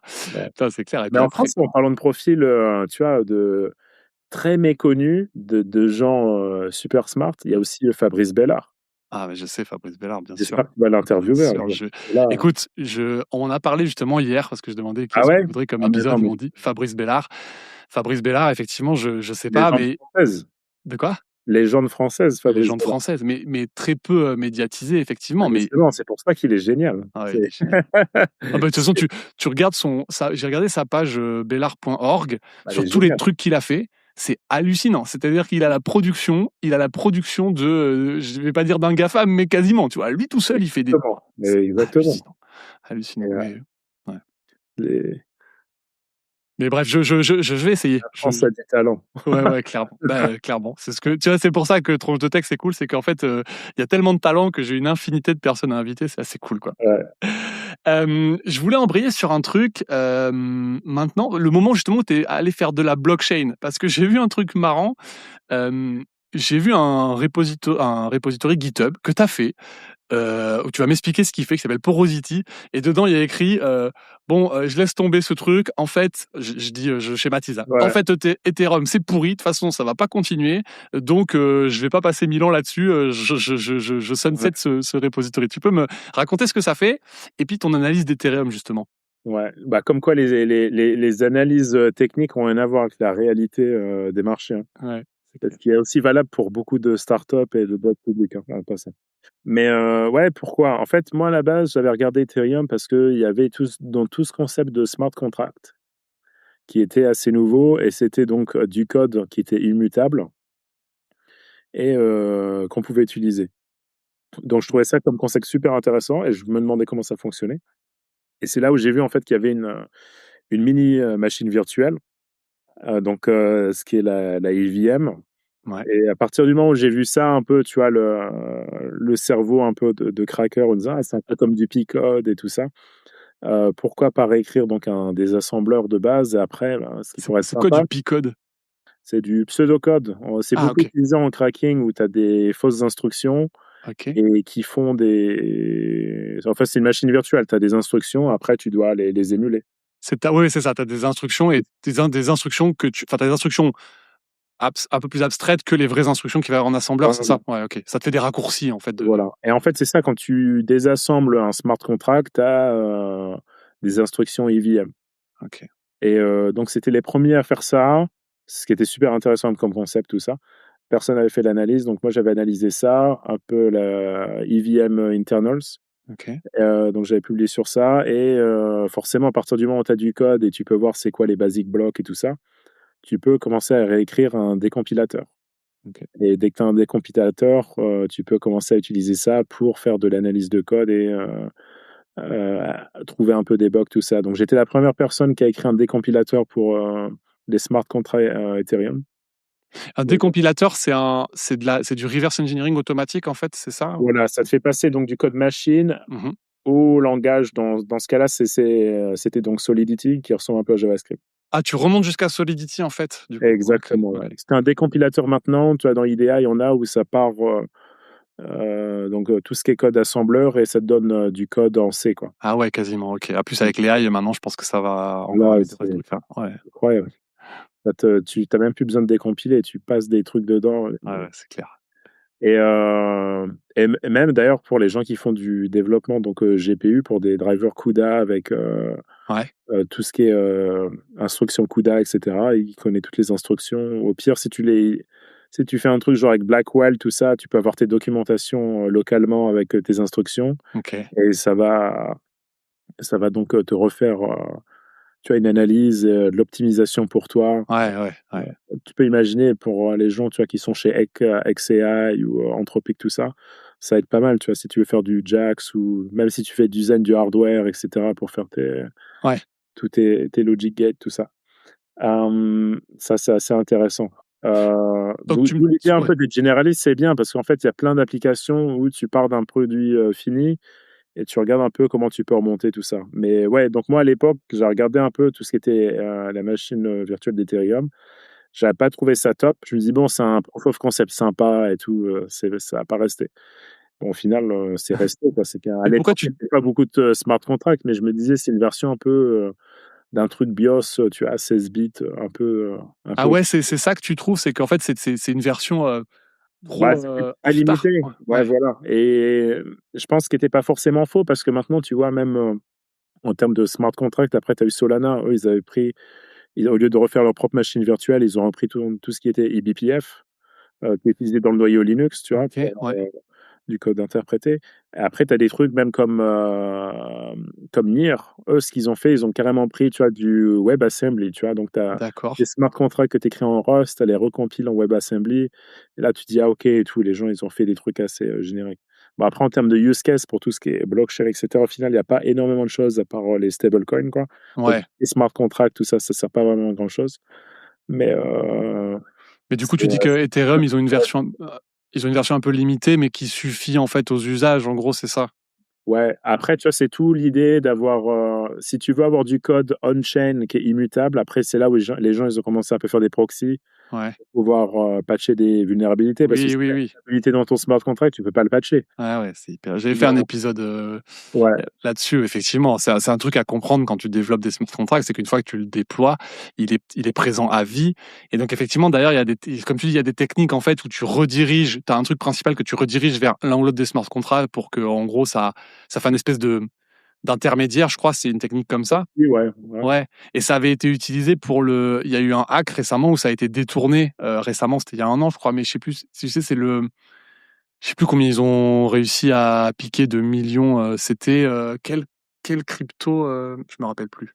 Mais en gros, ces techniques-là que toi tu utilises en tant que software, engineer pour, pouvoir faire de les mises à jour, il l'avait utilisé justement pour détourner cet intermédiaire qui, au lieu de pointer vers le vrai smart contract, pointait vers un smart contract malicieux à eux, qui leur a permis en fait de récupérer, de l'argent, quoi. Mais, Exactement. Alors, c'était intéressant parce qu'il y a tous les ça c'était un peu un nouveau paradigme, mais contrairement, tu vois, à la sécurité de base, donc il y a un peu un store of value. Donc si tu as accès, tu vois, à un smart contract, c'est du vrai argent, derrière, quand même. ouais, ouais, Heu, OK. Et donc, maintenant, tu as créé une nouvelle boîte là, mmh. qui a un lien avec la blockchain. A priori, c'est quoi? Plus ou moins, en fait, nous, on a notre thèse, donc c'est vraiment tout ce qui est, la monétisation donc de données. OK. On se dit, donc si on part vers un monde où, la valeur donc de tout ce qui est intelligence ou software va vers zéro. Mmh. La seule chose qui a donc de la valeur dans le futur, donc c'est tout ce qui est données, et les agents, ça va être les premiers acteurs à vouloir accéder à de la donnée donc de bonne qualité. Parce OK. que si on regarde un peu tout ce qui est, agents et cetera, donc niveau 1, c'est les gens qui utilisent juste le modèle de base. Ouais. Après niveau 2, c'est là où on a un peu tout ce qui était, les tools comme les web search, tout ça, donc mais ça reste de la donnée publique OK. pour un peu compenser, tu vois, les données qui sont pas dans le modèle. Et après niveau 3, c'est vraiment pouvoir accéder donc à de la donnée privée propriétaire. Et ça peut être de la donnée qui vient de plateformes SaaS et cetera, qui sont pas forcément branchées pour pouvoir, mettre cette donnée-là, accessible. Qui sont Heu, protégés par de l'authentification en général ou des trucs comme ça voilà, ou? c'est des subscriptions SaaS, en fait, et ce qu'on voit de plus en plus pour les agents, c'est de faire des modèles où ils peuvent, faire des transactions, donc faire des paiements en stablecoin Mmh. pour, accéder à de la donnée. OK. Donc, un système pour, trader de l'information, pas trader, même, faire du settlement, donc, de l'information donc en temps réel. Donc nous, on est Donc arrivé ça à serait juste que ça serait de l'agent qui soit a lui aussi un abonnement, il paye un abonnement, soit, il a un accès API délégué par, la personne qui a la subscription, qui veut donner sa data, j'en sais rien, et qui, lui permet de lire la data en fait, c'est ça, mais que à lui en en fait, fait, c'est il a pas d'abonnement, c'est l'agent, il a un wallet, OK, et ce wallet-là est utilisé donc pour accéder à de la data. Donc nous, on devient un peu un bridge pour les providers, qui ont de la data, pour qu'elle soit consommée, donc auprès des agents. Donc les agents peuvent avoir sur leur wallet stablecoin normal ou juste, utiliser donc, notre plateforme et créer un wallet avec nous. d'accord. Les data providers aussi ont un wallet, concret, pour eux où ils sont payés, et Mmh. comme Donc en ça, fait, voilà. la notion de clé API n'est pas nécessaire parce qu'en fait, ça passe par la blockchain. En fait, c'est la blockchain qui gère les En fait, il y a pas de autorisations. blockchain du tout. D'accord, C'est 0 OK, blockchain. C'est OK. juste nous, on est une interface, API, pour, l'accès aux données pour les agents. La partie blockchain, c'était on a un autre projet qui nous, on a réécrit une base de données entière, donc on a repris un peu les meilleures pièces donc de Postgres, de ClickHouse et cetera. Mmh. Heu et donc c'est un peu une base de données donc distribuée où on a repris un peu les meilleurs éléments un peu des différentes bases de données.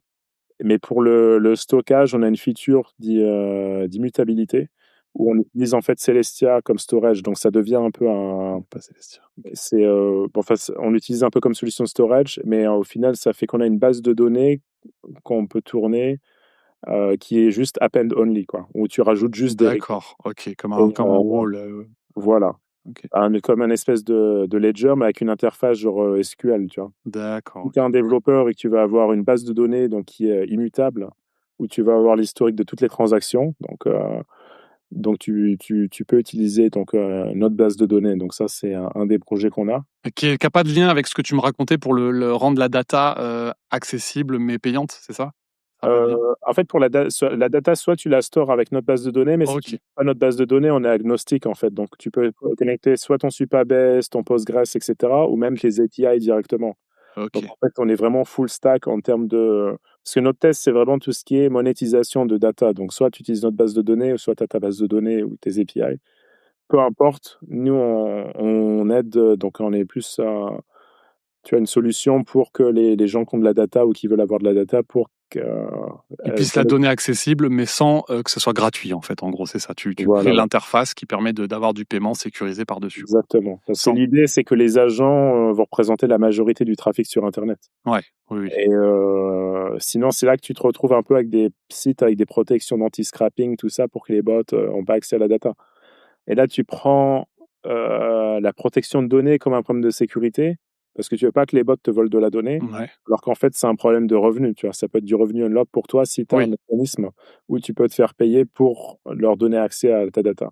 Oui, puis il y a 2 sujets. Il y a la protection en termes de sécurité et il y a aussi le DOS, enfin les attaques de il y a tellement de trafic d'IA que des Ouais. fois, moi j'ai vu pas mal d'histoires où en fait il y a tellement de trafic d'IA que tu sais, ça leur augmente, la facture et Ah donc parce que c'est des API et des call API qui sont gratuits au final. ouais, c'est ça. Ouais, ouais. Et tandis que si tu rajoutes un coût derrière, il y a un coût à te faire des Ouais. requêtes, quoi.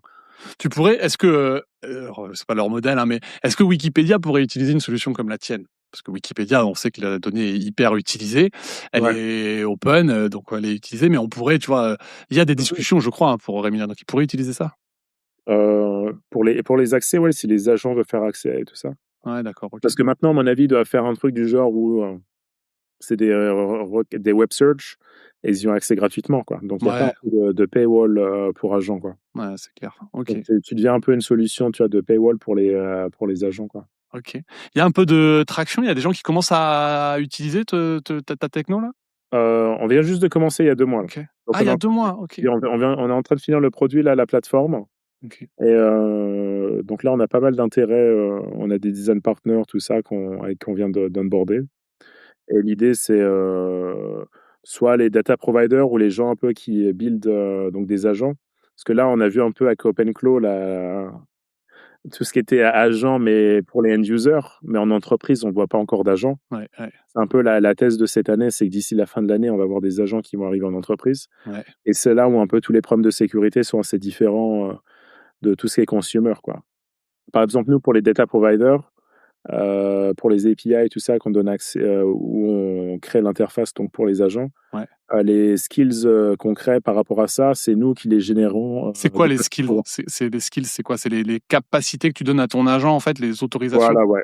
Et c'est un peu le manuel avec, qu'est-ce qu'il peut faire ou quel type d'informations il peut avoir accès. Donc nous, c'est nous qui les générons donc d'une façon, tu vois, c'est pas comme OpenClaw où tu vois, sur leur hub de skills, le premier skill, c'était un malware qui était téléchargé. Donc Ah il y bon? a personne qui vérifie, les skills. Tandis que, tu vois, si tu fais de l'agent d'entreprise et tu peux dire: «OK, ces skills-là viennent de OnDB et c'est eux qui les génèrent» et cetera. Tu vois? By design, tu sais que les skills que tu vas utiliser, ils sont safe, quoi. Il y a une autorité, il y a un Voilà. truc, validé, ouais, Donc il y a tous ces modèles-là, en fait, de sécurité qui sont assez nouveaux et qui sont assez intéressants, quoi. oui, bah, c'est sûr que parce Ouais. quand on avait discuté en préparation d'épisode, tu m'as dit, «La cybersécurité maintenant, c'est mort. De toute façon, tu vois ce qui se passe là, il y a des Et c'est tu peux tout hacker en fait, il y a plus aucune barrière là, c'est et n'importe quoi». c'est une, citation, très très, très connue de Nicolas Ruff. C'est «La sécurité est un échec». Ça fait 20 ans qu'il dit ça. Bah, C'est pas en train de s'arranger là. ouais, c'est, C'est surtout quand tu vois je sais pas si tu as suivi un peu tous les leaks de données en France là, c'est une cata, hein. En ce moment, ils ont fait des stats où je crois on est le pays où il y a le plus de leaks là, ouais. mondial, enfin, Bah, il y a pas vraiment de raison de les arrêter, quoi. C'est, Ouais, ouais, bah, Et c'est là où on revient avec le parallèle du début de notre conversation par rapport aux fichiers Snowden quand ils sont sortis, ouais. où les gens étaient un peu plus vie privée, et cetera. Et maintenant, c'est avec les Gen Z, et cetera. Je sais pas trop, mais j'ai l'impression que Ouais. c'est très normalisé de Ouais. donner accès à tout, et cetera, quoi. C'est possible, hein. Après, c'est vrai que côté américain, a priori, la vie privée, c'est moins important que côté européen. Enfin, en tout cas, Mmh. considérablement. Et puis après, c'est vrai que nous, aujourd'hui, je sais pas comment tu. Moi, en fait, je me dis globalement, vu mon usage d'internet que j'ai fait depuis que je suis tout petit, la vie privée, j'en ai plus beaucoup, quoi que je fasse. Tu vois, je peux Ouais, essayer de corriger maintenant, mais en fait, c'est sûr que ma data, elle traîne un peu partout, c'est quoi. vrai. Ouais, ouais, donc c'est. Ouais. Bah écoute Matt, trop cool, on a fait le tour de plein de sujets hyper intéressants. J'ai des petites questions encore pour toi de fin. Euh, J'en ai une première qui est est-ce que dans ta carrière, tu as dû découvrir des failles, tu as dû découvrir des 0D, d'être le premier à découvrir une faille. Tu as déjà été tenté de vendre des trucs comme ça sur le marché noir ou pas? Non, moi, j'ai toujours pensé que si tu faisais un business, tu faisais beaucoup plus d'argent que Ah ouais? vendre des 0D, ouais. Ce qui est Même assez rigolo, avec je sais les. pas si Ouais. tu as vu le cas là de l'Australien là qui vient de se faire arrêter là. C'était un ancien Non. employé de L3 Harris. Ok. J'ai oublié le nom de la filiale. Mais donc il est australien, contracteur américain, et ils ont découvert qu'il a revendu donc 8 exploits Ok. à Operation Zero. Ok. C'est un C'est quoi broker Operation russe, Zero? c'est un broker russe qui mettait un peu tous leurs prix sur Twitter, tu vois, genre un exploit Android, c'était 2,5 millions, Ouais, etc. c'est les prix en ce moment. Ouais. Et donc ça, c'est une des histoires qui est sortie cette semaine. Ah, il s'est fait attraper. Mais c'était des trucs qu'il avait même pas trouvé lui, c'était des trucs de sa boîte, non? Ou c'était. Exactement, ouais. Ouais, en plus, c'est pire, Et quoi. ouais. Au niveau, tiens, il y a encore encore pire dans l'éthique, quoi. Tu vois, il y a je trouve et je vends qui est déjà un sujet, mais je prends à ma boîte et je vends à d'autres, c'est quand même encore un Ouais. autre niveau. Mais ok. Ok. Mais effectivement, en tout cas, il y a à la fois, bah, enfin, tu fais quand même beaucoup d'argent. Tu me dis, on gagne beaucoup plus d'argent avec une boîte legit. Quand tu vois 2,5 millions pour une feuille Android, alors faut la trouver, hein. Mais tu te Ouais. dis, ouah, quand tu Mais la tu peux pas la trouves. trouver tout seul, dans tous les cas. Il faut une équipe entière maintenant. C'est plus les années 2000, quoi. Maintenant, il y a des gens qui sont spécialisés, je sais pas, sur les browsers, les mobiles, et cetera. Ouais. Après, il y a des gens qui sont spécialisés en exploitation, et cetera. Tu penses qu'on peut plus trouver ce genre de truc tout seul? Parce qu'il y a quand même toujours un marché, il y a quand même toujours Ouais, de il y a la. peut-être, c'est peut-être possible, mais il y a peut-être 2 personnes au monde ou 3 personnes au monde qui sont capables de faire Ouais, ça. c'est Tu ça fais pas aussi, partie, ouais. quoi. C'est devenu tellement compliqué, c'est pour ça que Ouais. c'est si cher, hein, c'est pour ça que c'est si cher, c'est sûr. Ouais, mais après, c'est pas si cher, je pense, par rapport à la complexité du Ah truc. ouais, tu penses? Ah ouais, tu penses que même 2,5 millions, c'est encore, ouais, Ah ouais, parce que tu vois des boîtes comme Wiz, et cetera, qui sont rachetées pour 30 milliards. ouais. Après, il y a plein de boîtes qui sont rachetées, ils ont des valos délirantes pour des trucs un peu éclatés, quoi. Ça, c'est D'ailleurs, sûr, ouais, ouais, oui. donc ça, si tu comptes tes 2,5 millions pour l'expertise que ça vaut, et il y a des gens qui font des boîtes un peu éclatées, qui ont des valos, tu vois, 1 milliard, etc. Ouais. La question est vite répondue, Ouais, Jonathan. ouais, ouais, c'est limite, entre je vais faire exprès, mais de troller un peu, mais limite, il vaut mieux, weaponize toi-même, la rendre, utilisable pour faire un business, ta 0D, que la vendre, en fait. Mais bon, c'est le travail. Ouais, même pas faire de 0D du tout, pas faire de sécurité du tout, hein. Faire d'autres business, ouais. Ouais. Hem c'est quoi selon toi? On a parlé de WannaCry, on a parlé de NotPetya. C'est quoi pour toi la prochaine grand incident, grande crise cyber? Grande crise cyber, moi je pense que peu importe la crise cyber qu'on va avoir, les gens Ouais. ils vont même pas faire attention. Ah ouais? Et vu que les gens ont de moins en moins de connaissances de comment un ordinateur fonctionne, peu importe ce qui va se passer, ils s'en rendront pas compte, quoi. OK, Donc c'est plus, ça va être plus, réactif que proactif. OK. Et est-ce que je sors de la tech maintenant, est-ce que tu as une passion toi, en dehors de la tech?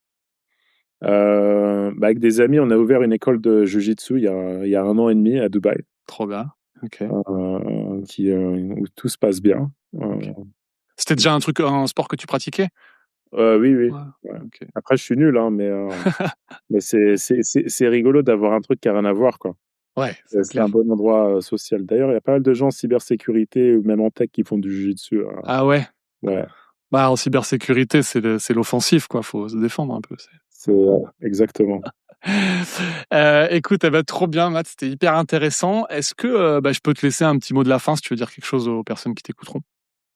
Il y a eu un tweet que j'ai vu aujourd'hui du co-founder de YouTube qui disait aux gens, «Profitez bien de votre dernière année où vous allez pouvoir faire des choses utiles». Donc le vrai mot de la fin, c'est la crise cyber, ça a rien à voir. On va rentrer dans une crise intellectuelle Ouais. à partir de l'an prochain où l'intelligence va aller à zéro et tout va devenir automatisé. Écoute, ouais, on Ça, va c'est voir. On va voir, l'avenir est incertain, on va voir. ouais. Quel est le point commun entre le Premier ministre indien, le président des États-Unis et le Vatican? Eh bien, les trois se sont fait pirater par un seul et même hacker français. Un hacker aux méthodes controversées qui, même si elles lui ont valu une certaine notoriété, lui ont également attiré de sérieux ennuis. Lesquels? Réponse dans cet épisode. Ouais. Intéressant. Ok, ah bah écoute, merci encore Matt, c'était trop cool. Et puis je te dis à bientôt. OK, je te remercie. Allez, ciao.